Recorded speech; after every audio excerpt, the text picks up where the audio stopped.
سورہ رحمان میں اللہ تعالیٰ نے بندوں پر 3 خاص عنایتیں کی ہیں۔ اگر وہ نہ کرتا تو چیزیں کیا ہی ہوتی، واللہ عالم۔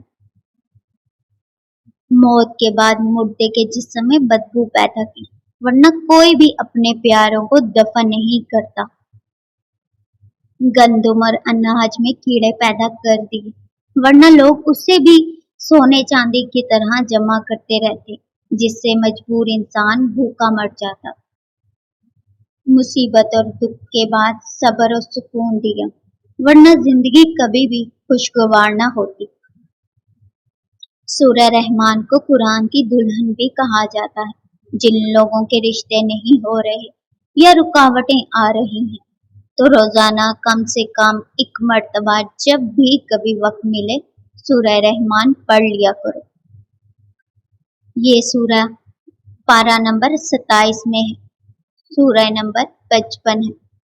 سورہ رحمان آپ کی روح اور جسم دونوں کو سکون دے گی۔ اسے روزانہ پڑھا کیجیے، ہو سکے تو ترجمہ بھی پڑھ لیں۔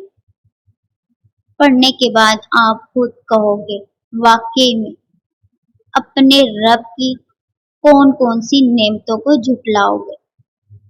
مزید ویڈیوز کے لیے چینل کو سبسکرائب کر لیجیے گا اور ویڈیو کو لائک اور شیئر کرنا نہ بھولیے گا۔ جزاک اللہ خیر۔